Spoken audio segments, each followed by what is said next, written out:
আসসালামু আলাইকুম বিসমিল্লাহির রহমানির রহিম। আশা করি সবাই ভালো আছেন। আলহামদুলিল্লাহ আমিও ভালো আছি। আজকে সকাল থেকেই ভিডিওটা শুরু করছি আমার ছোট্ট পাখির বাচ্চাগুলোকে খাওয়ানো দিয়ে। আসলে এখন একটু একটু বড় হচ্ছে, তো ওর মাকে দেখলাম যে অতটা কেয়ার করতেছে না, এর জন্যই আমি আর কি যে সিরিঞ্জগুলো আছে সেগুলো দিয়ে খাওয়ানোর চেষ্টা করতেছিলাম। যাই হোক, তারপরে একটু পাখির পরিচর্যা করার পরে আমি চলে গেলাম হচ্ছে আমার বাগানে।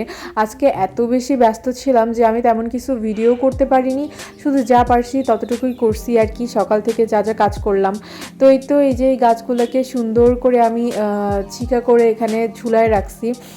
এই গাছটা কিন্তু হচ্ছে মানি প্লান্ট ছিল, আর এখন সবার বাসায় মানি প্লান্ট থাকে, আর এটা কিন্তু ইনডোর প্লান্টও। তো আমার ঘরেও থাকে, বাইরেও আছে আর কি। তো এই তো এখানে হচ্ছে আমি ছাদে গেলাম, ছাদে যেয়ে দেখলাম যে যে তক্ষকগুলাকে আমি বলছিলাম আপনাদেরকে যে আমার এখানে বাসা বাঁধছে আর কি। তো একজন বাইরেই ছিল, আরেকজন ভেতরের দিকে ছিল।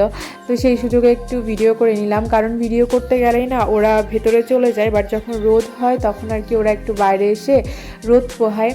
তো তারপরে ওদের সাথে একটু গল্প করার পরে আমি চলে গেলাম হচ্ছে আমার যে বড়িগুলা ছিল বড়িগুলার কাছে। আর এইভাবে নেট দেওয়ার কারণ হচ্ছে প্রচুর পাখি আসে, কবুতর আসে, বিভিন্ন ধরনের পাখি আসে। আমার বাসায় যেহেতু গাছপালা আছে সেহেতু সেখানে অবশ্যই বিভিন্ন ধরনের পাখি থাকবে, যেমন চড়ুই, বাবুই, তারপরে হচ্ছে আপনার শালিক, ঘুঘু। তো সেগুলো তো অবশ্যই আছে। তো এর জন্যই আমি আর কি নেট দিয়ে রাখার চেষ্টা করি আর কি। আবার যে এখানে যে তক্ষকগুলো আছে, অনেক সময় যদি হয় যে ওরা মুখ দিতে পারে বা ওরা এর উপরে আসতে পারে, এইসব কারণেই আর কি আমি নেট দিয়ে রাখছি। তো এই তো, আর বড়ই দেওয়ার শুকাইতে দেওয়ার কারণ হচ্ছে আমি এটা দিয়ে আচার বানাবো, যাতে সারা মাস বা সারা বছর যেটাই বলেন আমি খেতে পারি, যতদিন যায় আর কি। তো তারপরে এই তো আমার গাঁদা ফুল গাছগুলোর কাছে গেলাম। গাঁদা ফুল গাছ আমি তো একদমই ভাবিনি যে রক্ত গেন্দাটা হবে, কারণ সব না হলুদ হলুদই হচ্ছিল, তো এটা নিয়ে আমি খুবই মন খারাপ করছিলাম। বাট আস্তে আস্তে দেখলাম যে না হয়েছে। তারপরে আমি ফুলগুলোকে আবার শুকাইতেও দিছি, যাতে আমি এখান থেকে বীজ নিতে পারি, পরে আবার আমি লাগাইতে পারি আর কি, এর জন্যই। তো এরপরে দেখেন আমার যে বেগুন গাছটাতে আমি সেদিন ফুল দেখাইছিলাম, সেখানে আবার একটা বেগুনও ধরছে। তো বেগুনটা দেখেন মাশাআল্লাহ অনেক ভালো, আর এখানে ফুলও আবার আছে 2-3টা।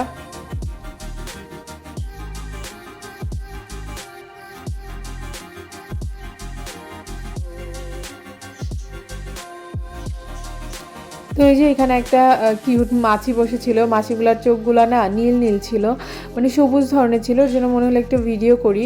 তো করতে যেয়ে উড়ে গেছে। তো যাই হোক, এরপরে এই যে আমার যে গাছগুলো ছিল বিটুনিয়া বা পিটুনিয়া, সেই গাছগুলোতে গোলাপি কালারের বিটুনিয়াও দেখলাম। কারণ আমি ভাবছিলাম সবই বেগুনি, বাট দেখলাম যে না, গোলাপিও আছে। যেহেতু প্রত্যেক বাড়ি আমি বিভিন্ন ধরনের গাছ লাগাই, এবার যেহেতু লাগানো হয়নি, আমার মনে হয়েছিল যে আমি শুধু একটা কালারই কিনছি। তারপর দেখলাম যে আরেকটা কালারেরও গাছ ওই খান থেকেই আর কি হয়েছে, আমি জানি না কিভাবে হয়েছে, বাট হয়েছে আর কি। আমার বাসাতে হচ্ছে সবুজ তুলসী পাতা, লাল তুলসী পাতা দুইটাই আছে।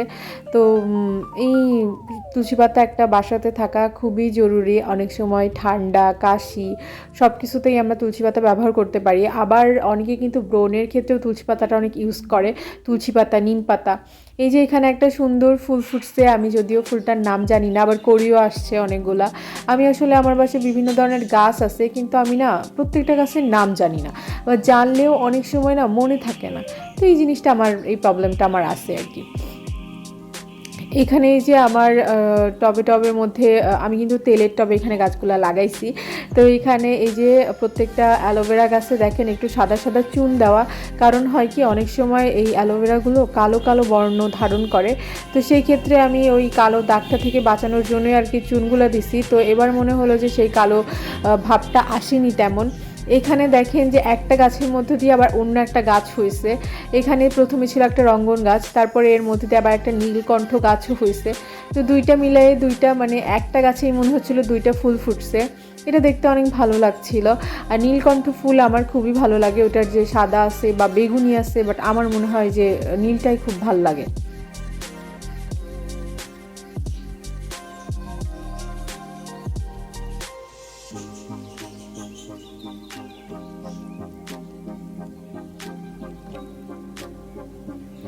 তো তো এরপরে এই যে আমি একদম পাতা ছাড়া একটা গাছ দেখাচ্ছিলাম, পুরো একদমই মনে হচ্ছিল কঙ্কাল টাইপ লাগতেছিল।